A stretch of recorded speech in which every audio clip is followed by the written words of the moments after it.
Richard from Managemyproperty in Wellington learnt everything he knows about property management back in the old country. I used to run pubs in Scotland, so that's where I probably learned my people's skills. He considers himself an excellent judge of character, but today he's about to find out even the professionals can get it wrong. Little house in Niall. Not expecting to find any disasters, but I have had my surprises in my time, so yeah, we'll have a look round and see what we see. All tenants are sent a letter advising them of an upcoming inspection. In theory, it gives them time to present the property nicely. Under the Residential Tenancy Act, the landlord has to provide a clean and tidy property, and a tenant has to keep it that way. Oh, there we go. It's just me being dumb. Oh. Okay. Hello! Anybody home? Okay, first offence, a sliding door, which is buggered. Sliding doors are a great way of saving space, but they often go completely off the rails.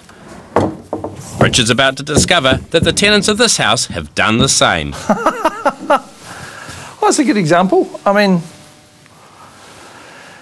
it's untidy, but it's not unclean. So quite often an owner would turn up at a place like this and go, "Oh my God, they're living like pigs!" And they're not. They're just not tidy.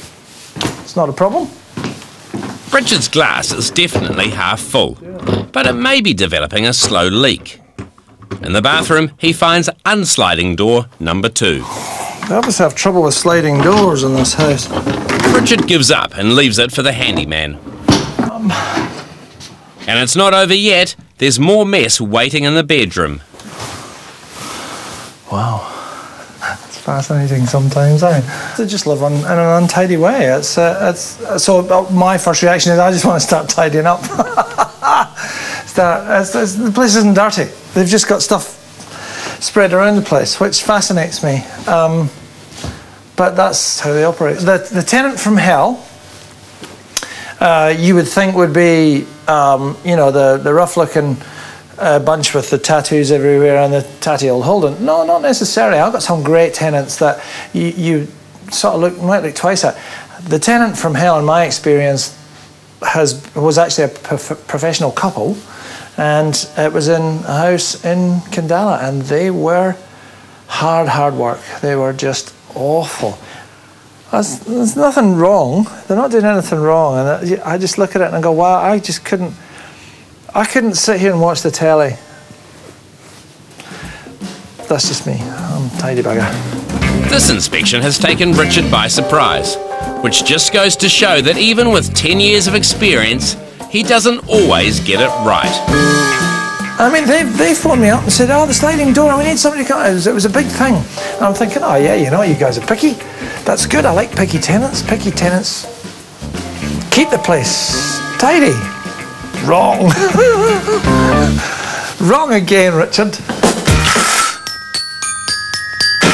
Clearly, there's no such thing as a routine rental inspection, and for property managers, banking on the unexpected is the only way to stay one step ahead. Oh, okay. Yeah, next one could be interesting. Today, Richard from Managemyproperty in Wellington is visiting a property with a checkered past. After a sticky start with previous tenants, I've now got this tenant in here with her little kid. She's another example of somebody who's probably not got a lot of wherewithal, but she's got the place looking tidy. We've got a little challenge with the rent payment, which is possibly more a sign of the times rather than her attitude. She's short of $1, and so if she's here, I'll give her a nudge, and if she's not here, I'll give her a 10-day notice. Hello, anybody home?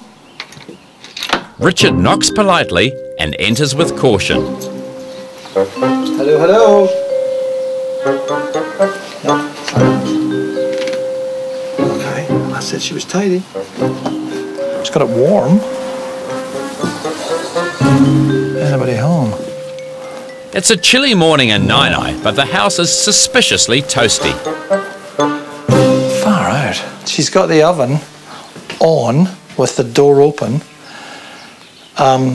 presumably to create warmth inside the house to dry the clothes. That's a new one. That is definitely a new one. So I said it was warm in here. This is why. She's using the oven as a heater, and that must be costing either her or Wins a stack of cash. A sixth sense is telling our no-nonsense Scott that something is amiss. This looks like something's going on. She's lost something, or she's on the move. So that's interesting. So I will leave her a 10-day notice. Within that 10-day period from the date of this letter, which is dated for today, she could pay all the arrears off, or she could phone us up and say, I'm going to pay $10 or $20 or $50 a week extra. That's fine, as long as we're moving. Richard leaves his card, hoping at the very least for a phone call and, best case scenario, some rent money. A man of his word, 2 weeks later, Richard has tracked down his oven-baked tenant. That was a phone mediation, and we were really solving the arrears issue. So she's now got a payment schedule in place. If she misses one of those payments, she's gone. We will just have to kick her out, which is not something I do lightly, but you know, rent's not optional. And I also addressed the issue of the oven door, finding the oven door open, heating the house while nobody's at home, by the way. So that's not a very bright idea. So I've put the brakes on that. So hopefully she's going to be a good girl and come back into line. And that's quite often that's all it needs. A little smack on the bum. Come on, pay your rent. So we're back on an even keel.